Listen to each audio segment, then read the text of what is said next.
Chhattisgarh state ophthalmologist society द्वारा teenager किशोरावस्था के लिए आंखों की देखभाल अपनी दृष्टि की शक्ति को समझे संबंध में एक प्रेस कॉन्फ्रेंस का आयोजन किया गया, जिसमें प्रमुख रूप से doctor Manish Shrivastava, president CSOS और doctor Soma Roy, general secretary CSOS के साथ उनकी टीम ने आंखों के संबंधित सुरक्षा के बारे में बहुत सारी जानकारी दी।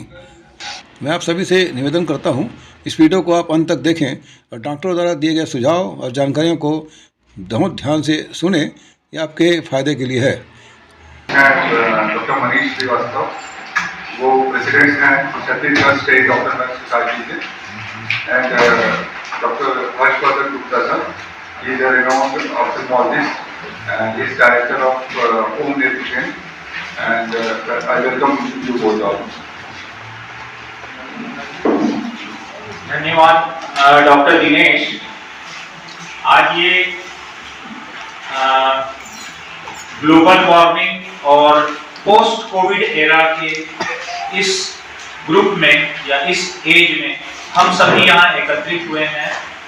छत्तीसगढ़ नेत्र विशेषज्ञ संघ की ये नैतिक जिम्मेदारी थी कि जो टीनेजर बच्चे, किशोरावस्था या जिनका अभी स्कूल चल रहा है 6th class to 12th class, जो कैरियर के लिए सबसे महत्वपूर्ण साल माने गए हैं, उस बीच में सभी नेत्र विशेषज्ञों के पास पूरे राज्य में या पूरे देश में मायोपिया, हाइपरमेट्रोपिया, इस तरह के रिफ्रैक्टिव एरर या दृष्टि दोष, इस हॉल में भी बहुत सारे हमारे मित्र बंधु, पत्रकार बंधु चश्मा लगाए हुए हैं। वो एज के साथ लगने वाला चश्मा है, 35 या 40 साल की उम्र के बाद लगने वाला चश्मा है। पर अगर हमारे ही 16 साल के बच्चे को, 13 साल की बच्ची को अगर चश्मा लगता है तो माँ बाप के माथे पर चिंता की लकीर आ जाती है। ऐसे इसलिए हुआ कि लगातार होम आइसोलेशन, क्वारंटाइन या वर्क फ्रॉम होम कल्चर या लगातार डिजिटल माध्यम पे टीचर्स और स्कूल के द्वारा होमवर्क दिया गया माँ बाप को, बच्चे को, उससे लगातार बच्चों की स्क्रीन टाइम बढ़ गई। जो बच्चे बहुत अच्छे खिलाड़ी थे, badminton player, hockey player, football player, वो भी अब डिजिटल माध्यम में कुछ स्पोर्ट्स या अपना मनोरंजन कर रहे हैं या कार्टून देख रहे हैं। तो आंखों का दायरा, हमारे बीच में हमारे मित्र डॉक्टर विनोद गेडाम भी यहाँ पहुंच चुके हैं। मैं अपने पूरे नेत्र विशेषज्ञ साथी doctor Dinesh, doctor Vinod, doctor Harshvardhan Gupta सभी का स्वागत करता हूँ। आज की इस वार्ता को जारी रखता हूँ, उसके बाद सभी नेत्र विशेषज्ञ अपने विचार रखेंगे। जो बच्चे बहुत अच्छे खिलाड़ी थे वो भी अब घरेलू चीजों में ज्यादा उलझ कर रह गए, क्योंकि उनका होमवर्क, उनका सब चीज दायरा वो घर के अंदर समाहित हो गया। बहुत सारे बच्चों को पिछले 3 साल में हमने सर्वे पे पाया, सभी डॉक्टर्स ने सर्वे पे पाया, जिन बच्चों की बहुत अच्छी हैंडराइटिंग थी 8वीं कक्षा में, कोरोना के बाद 9वीं या 10वीं कक्षा में आके उस बच्चे का मार्क कम हो गया, क्योंकि वो डिजिटल माध्यम में बटन दबाना सीख लिया, डाउनलोड करना सीख लिया, मोबाइल से मैसेज फॉरवर्ड करना सीख लिया, वो सब चीज सीख लिया, जूम मीटिंग अटेंड करना, उसकी हैंडराइटिंग जाती रही। ये बहुत ज्वलंत समस्या है, ये तो जनरल प्रॉब्लम है।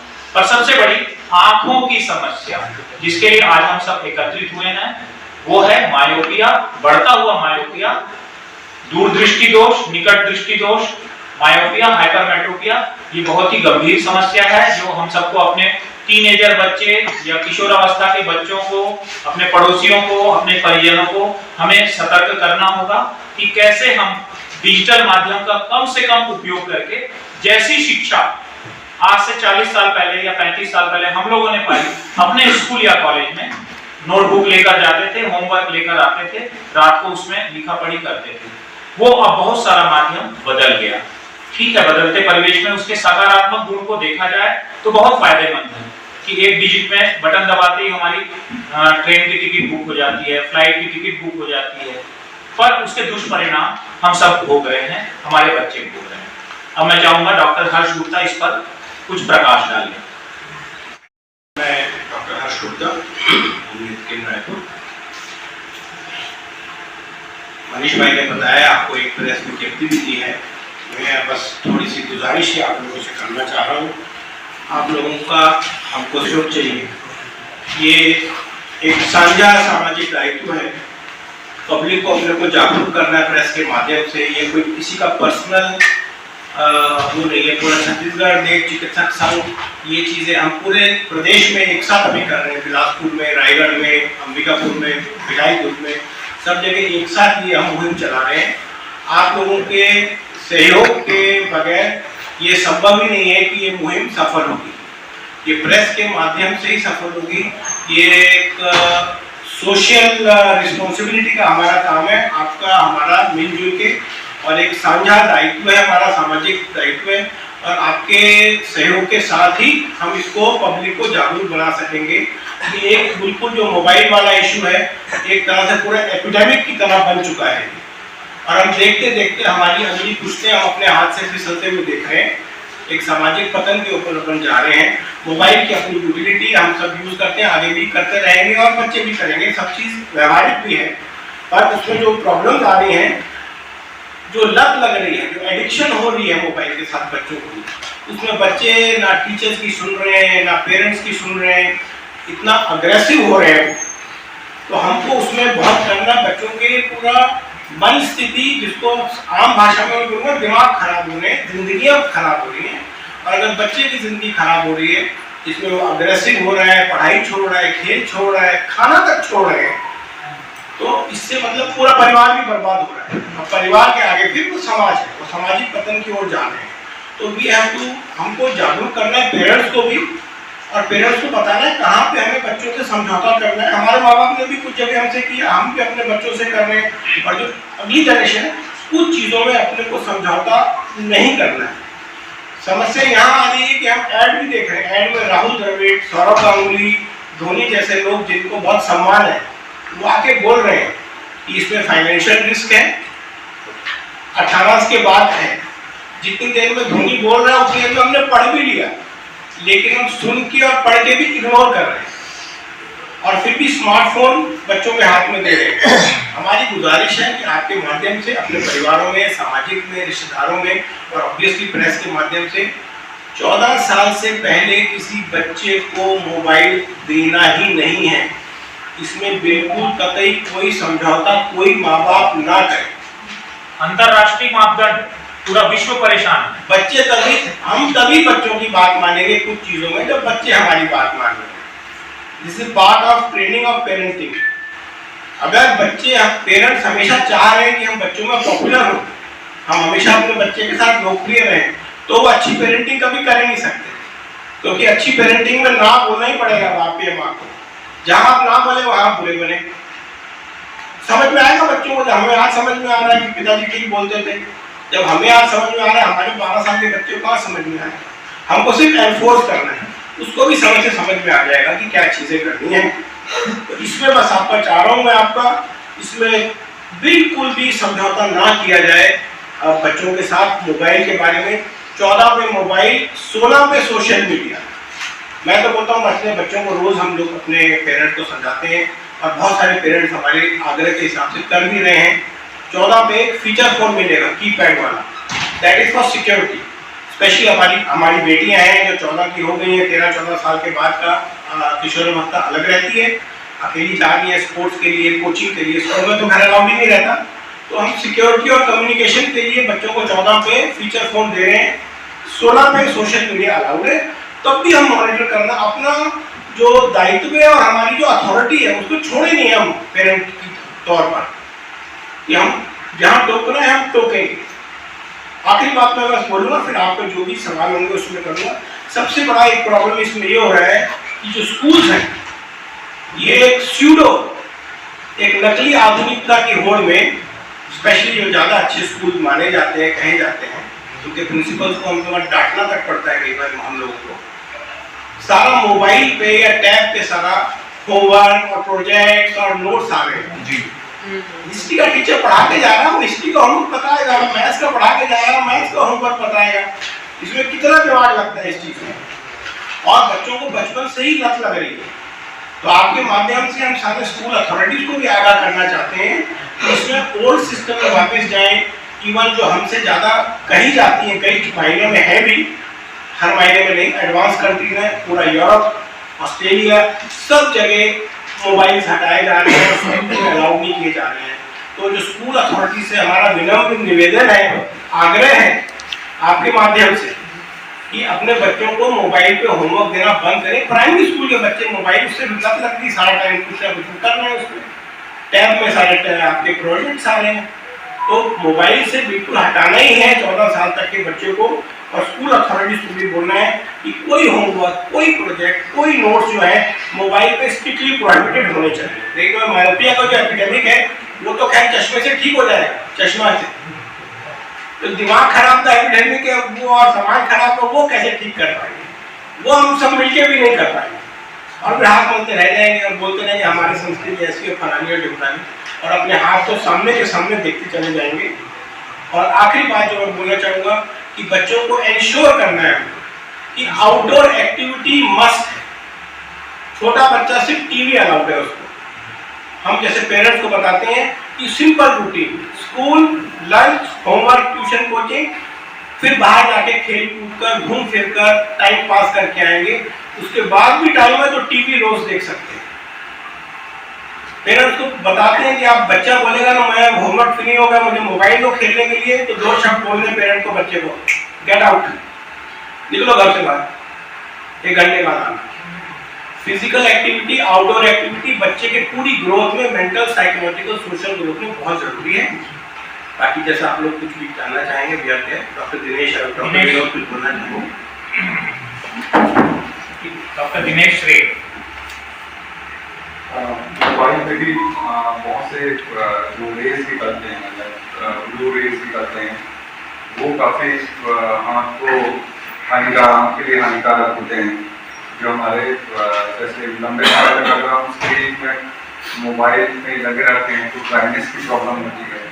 तो इन सब से बचाव के लिए हमारे पास बहुत सारी चीज़ें हैं, हम इनको ट्रीट कर सकते हैं। बट ये सब स्टेज में हमें जाना क्यों है? पहले ही हम इनका देखभाल क्यों नहीं करें? हमें ऐसी चीज़ें केयर इनका प्रॉपरली देखभाल क्यों ना करें ताकि हम स्टेज में ना जाए कि उनको ड्राइनेस की प्रॉब्लम हो रही है, आई स्ट्रेन की प्रॉब्लम हो रही है, उनको ब्लू कलर वाला चश्मा लगाना पड़ रहा है। हर चीज़ का, हर साइंस के पास, हमारे पास डॉक्टर्स के पास सॉल्यूशन है। जैसे फर्स्ट आपने कहा ट्रीटमेंट तो है, बट हम चाहते हैं कि वो ट्रीटमेंट की आवश्यकता ही ना पड़े। प्राइमरी स्टेज पे ही उनके पास ये नॉलेज जाए कि क्या से क्या चीज़ हो सकता है। स्क्रीन से ब्लू रेज जो निकलती हैं उनकी हानिकारक प्रभाव के कारण से आंखों पे क्या असर पड़ता है। ड्राइनेस होती हैं जो हमारी ब्लिंक रेट अगर कम हो जाती है, कम हम कलर झपकते हैं स्क्रीन देखते वक्त, तो उससे आंखों में ड्राइनेस या सूखापन आता है। तो हमें कॉन्शियसली मतलब ब्लिंक करते रहना है। तो ऐसी छोटी छोटी चीज़ें हैं जो हमें, अगर हम सावधानी रखते हैं, है ना, जैसे रूल ऑफ 20-20 है, 20 मिनट के लिए, 20 सेकंड के लिए हम 20 फीट पे कुछ लिखा है उसको देखिए। अगर स्क्रीन में आप काफ़ी समय तक काम कर रहे हैं तो आँख में जो मांसपेशियाँ हैं काफ़ी स्पाज़म होने लगता है। अगर हम 20 मिनट के लिए, 20 सेकंड के लिए 20 फीट पे कुछ लिखा है, उसको एकोमोडेट करें या फोकस करें तो आई रिलैक्स हो जाता है। तो ये इन बिटवीन अगर हम करते रहें तो काफ़ी आँखों को रिलैक्सेशन होता है। अब डॉक्टर विनोद कुछ सुझाव। बहुत सारी बातें हमारे सीनियर्स ने कही है अभी, और मैं एक चीज़ पर फोकस करना चाहूँगा कि इंडिया में खासकर मोबाइल तो सबके पास इजीली अवेलेबल है, लेकिन उसके लिए कोई रेगुलेशन नहीं है। मैंने पढ़ा था ऑस्ट्रेलिया में 16 साल से नीचे किसी बच्चे को स्मार्ट डिवाइस, स्मार्टफोन्स अलाउड नहीं है। लोग सारे स्कूल्स, सारी गतिविधियाँ पेपर में करते हैं, और सोशल मीडिया का वहाँ मेरे ख्याल से भी 18 साल का कुछ कट ऑफ लिमिट रखा हुआ है एज का। तो हमारे पास मोबाइल्स तो है, लेकिन हमारे पास कोई रेगुलेशन नहीं है। पेरेंट्स मोस्टली वर्किंग होते हैं आज की डेट में, या जो पेरेंट्स थके आ रहे घर में आते हैं तो सोचते हैं बच्चा परेशान नहीं है, उसको मोबाइल करना चाहिए।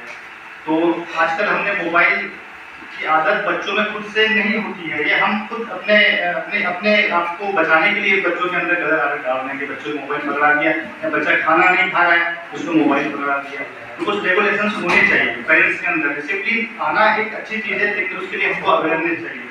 आज के हमारे इस प्रोग्राम का या जो सभा का मुख्य उद्देश्य ये है कि हम लोगों के अंदर अवेयरनेस फैलाएं, लोगों को जागरूक करें। लोगों को पता है क्या करना है, लेकिन जब तक हम बाहर से उसको एक अवेयरनेस या जानकारी नहीं देंगे तब तक मुश्किल है कि वो लोग किसी चीज़ के लिए जागरूक होंगे। तो आप लोगों के माध्यम से हमारी सोसाइटी, हमारा भी कुछ सामाजिक दायित्व होता है सोसाइटी, तो आप लोगों के माध्यम से हम चाहते हैं कि लोगों के अंदर एक जागरूकता फैलाएं। मोबाइल जो होता है वो डिवाइस आपकी सुविधा के लिए है, ना कि आपके अंदर किसी तरह के एडिक्शन या किसी तरह की लत पैदा करने के लिए, बच्चों का भविष्य खराब करने के लिए। मैं बस इतना ही कहना चाहता हूँ। याद रखें, मैं मेरी सब बच्चों की बातें करता, प्राइमरी स्कूल, सेकेंडरी स्कूल, और जो बच्चे किशोर अवस्था में आ गए हैं, 16 प्लस हैं, जिनको हम भी बोलते हैं स्मार्टफोन दीजिए 16 पे, सोशल मीडिया हर चीज़ तो अपन बच्चों को पिक्चर में तो नहीं रख सकते, और दुनिया का जो सिस्टम है उससे अलग थलग भी नहीं रख सकते। उसमें कुछ हम सुझाव बच्चों को या पेरेंट्स को भी देते हैं कैसे करना है। जैसे OTT प्लेटफॉर्म है, उस पर नेटफ्लिक्स, अमेजॉन, दुनिया भर का सीरीज, मूवीज, बच्चे अलग से देखते हैं, सभी देखते हैं, हम लोग भी देखते हैं। तो ये कि OTT प्लेटफॉर्म केवल टीवी पे देखा जाए, मोबाइल पे बिल्कुल नहीं देखा जाए। घर में सबके 40, 50, 60 का टीवी लगा है, सबसे छोटा टीवी ही 32 इंच का बनता है। हिंदुस्तान के हर झोपड़ी में टीवी है। तो सारा मूवीज और सीरियल, इवन गृहिणीज देखती है रात को, बोले 2-2 बजे तक मैं देखती रहती हूँ सीरियल। टीवी पे देखो आप, तो स्क्रीन आप बड़ा करें। इवन जो हॉस्टल में बच्चे हैं उनको बोलते हैं आप लैपटॉप है आपके पास हॉस्टल में, आप लैपटॉप पे देखें। रील्स की एक लत लग जाती है एक के बाद एक, तो उसका आसान तरीका मैं बताता हूँ, 50% करना। वो रील देखना बंद करें जो ऑलरेडी 20 बार देख चुके हैं। वही रील आती है, पॉपअप होती है, वही हम दोबारा देखने लग जाते हैं। तो किशोर अवस्था में भी, क्योंकि वो इतना इजी नहीं है कंट्रोल करना, क्योंकि वो बच्चे ऑलरेडी बाहर बहुत टाइम रह रहे हैं घर से, छोटे बच्चे घर में ज़्यादा रहते हैं, तो अपने को मोबाइल से अपने को शिफ्ट करना है। डॉक्टर साहब, मेरा ये प्रश्न है आप लोगों से जी। कि हमारे देश में कोरोना काल में गहन प्राप्ति बहुत लोग मरे, और दौरान स्कूल कॉलेज से लेकर सारे एक्टिविटीज देश भर में बंद रही। उस समय ऐसे स्थिति का निर्माण हुआ कि अधिकांश स्कूलों में जो है वो एंड्रॉइड फोन खरीदने के लिए स्टूडेंट्स को मजबूर किया गया, और न केवल होमवर्क बल्कि एग्जामिनेशन, फाइनल एग्जामिनेशन को उसी में कंडक्ट हुए। कई जगह ऐसी स्थिति में निर्मित हुई जहाँ पर 3 बच्चे पढ़ रहे हैं तो मोबाइल खरीदने के एंड्रॉइड पेरेंट्स की स्थिति नहीं थी। तो उस कार्यकाल में ये तो नहीं होगा गया, और मुझे लगता है कि वहीं से ये स्थिति लोग प्रमोट हुए बढ़ी आगे। तो इसे इस तरह की स्थिति मामला अभी तो नहीं है। अगर भविष्य में कोई ना कोई व्यक्ति कई प्रकार की बीमारियाँ आती हैं तो उसको रोकने के लिए क्या आपके पास प्रतिशत प्लान है? बीमारी का नाम तो हमने बता दिया। जो अत्यधिक डिजिटल माध्यम की लत की बीमारी है मायोपिया या हाइपरमेट्रोपिया, और डॉक्टर हर्ष ने बताया उसका इलाज तो मौजूद है।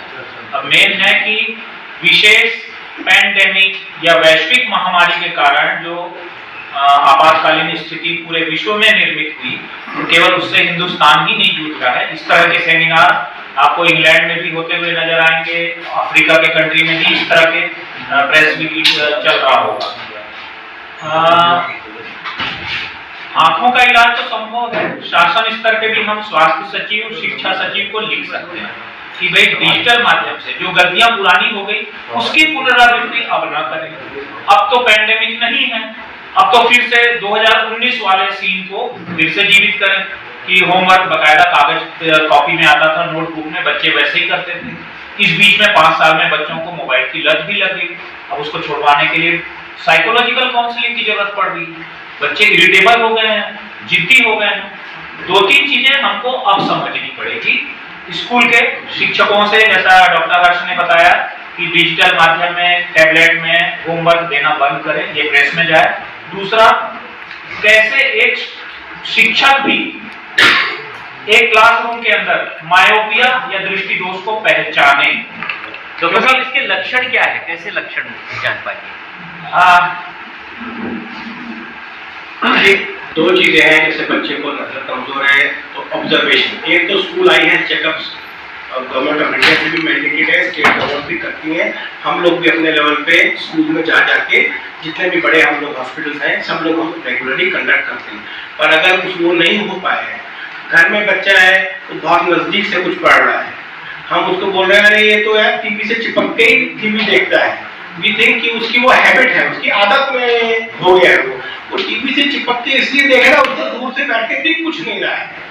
तो बच्चे की जो गतिविधियां हैं वो हमको वो करना है। बच्चा हमारा 7 साल का क्रिकेट खेल रहा है, पहली बॉल पे आउट हो रहा है, हमेशा कैच ड्रॉप कर रहा है, उसको दिख ही नहीं रहा है। तो ये जो चीजें हैं, और स्कूल टीचर भी मॉनिटर करते हैं, ऐसा नहीं कि स्कूल टीचर्स मॉनिटर नहीं करते, पर और मॉनिटरिंग की आवश्यकता है कि बच्चा देख रहा है, बच्चा ब्लैक बोर्ड की बजाय अपने बगल वाले स्टूडेंट से होमवर्क उतार रहा है, वो लिख रहा है, उसके नोट्स देख देख के बच्चा देख रहा है, तो टीचर देख लेती है, तो ब्लैक बोर्ड से उतार ही नहीं रहा, तो पड़ोसी से उतार रहा है, क्योंकि उसको ब्लैक बोर्ड दिख ही नहीं रहा है। और बच्चे एटलीस्ट 5 इयर्स के बाद बच्चे बोलना शुरू कर जाते हैं, लेकिन बच्चे बताते भी नहीं है। अभी उसमें से बच्चे की गलती नहीं है, क्या उसको माहौल पारिवारिक मिला है, वो एक अलग विषय हो जाता है डिस्कस करने का।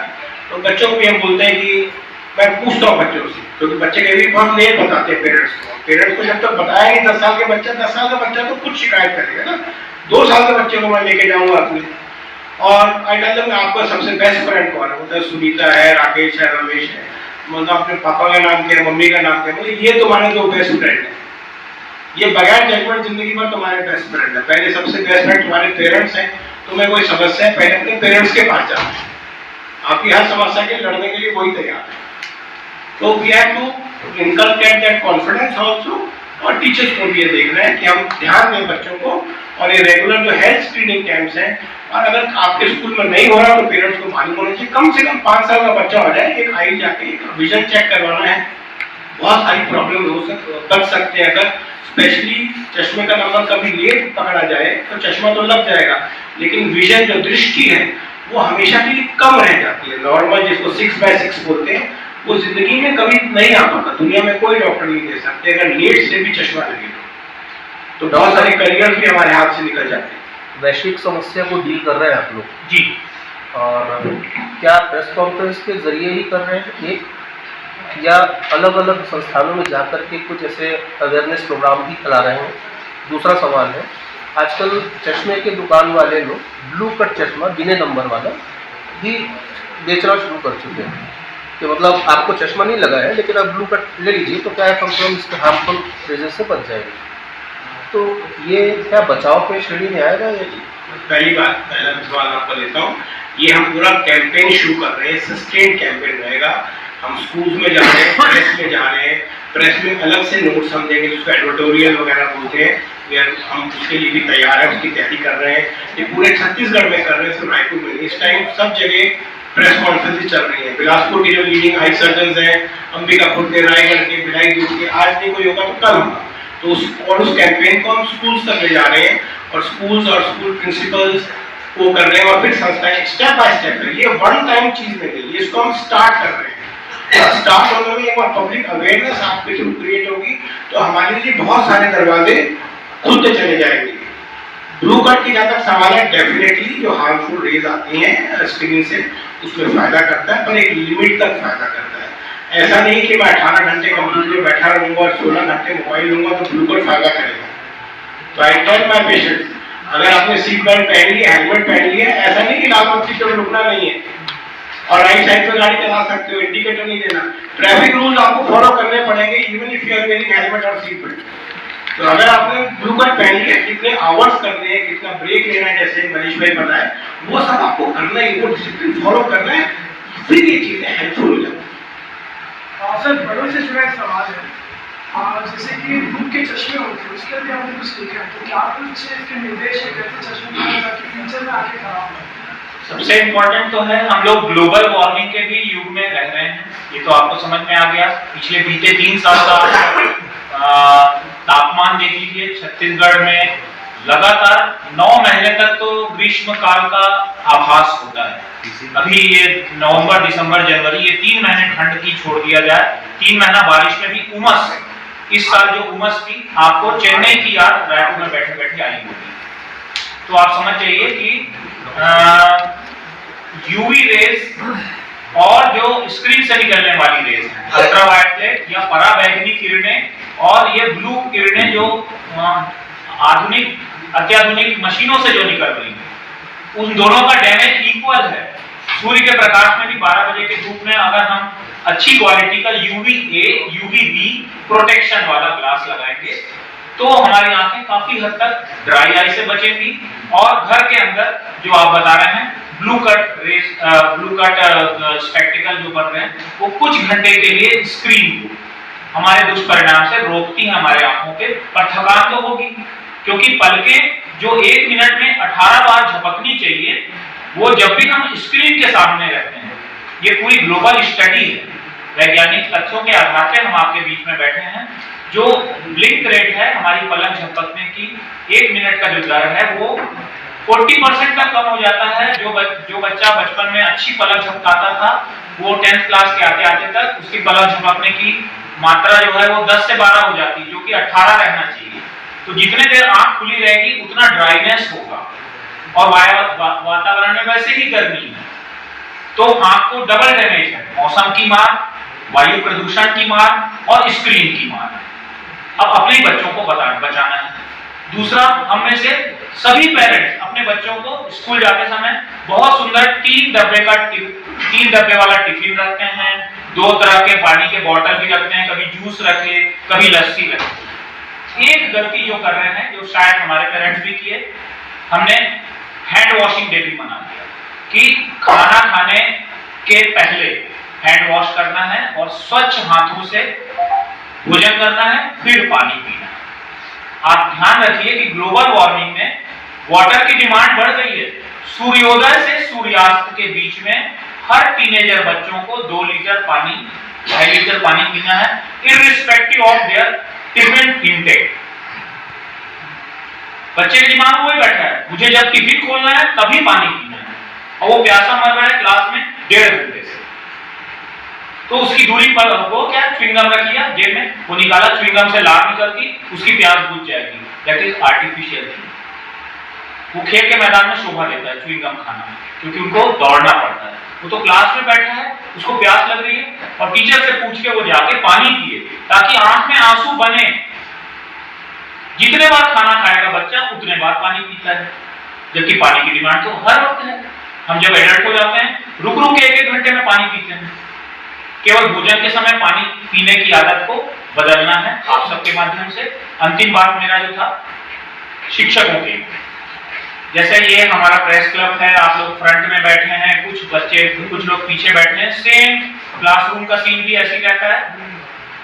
कितना भी टॉपर बच्चा हो, कितना भी इंटेलिजेंट बच्चा हो, हम उसको टीचर्स चॉइस रहता है बच्चे की, तो वो सामने ही बैठता है, क्योंकि वो उत्तर अच्छा देता है। कभी भी कोई इंस्पेक्शन के लिए अधिकारी आ गया, फ्रंट में टॉपर बच्चे बैठते हैं, फट से हाथ उठा के जवाब देते हैं। उस बच्चे को रोटेशन से पीछे 5वें पंक्ति में, 5th रो, 6th रो में भी बिठाना है। बाई रोटेशन हर बच्चे का, लड़के या लड़की का रोटेशन चेंज करना है, ताकि टीचर को पता चल सके, जैसा कि हर्ष ने बताया कि बाजू वाले बच्चे का नकल कर रहा है। वो फ्रंट में बैठा था तो ब्लैक बोर्ड दिख रहा था उसको, और जैसे ही वो 6वें रो में बैठा, टॉपर बच्चा, वो बाजू वाले बच्चे को देखने लगा, उसको 100% चश्मा लगेगा। टीचर बता सकता है, आपके डॉक्टर नहीं, टीचर ही बताएगा सर इसको चश्मा लगेगा, क्योंकि जब ये बैक रो में बैठता है तब ये ठीक से आंसर नहीं दे पाता, और वैसे क्लास में बहुत अच्छा परफॉर्म कर रहा है।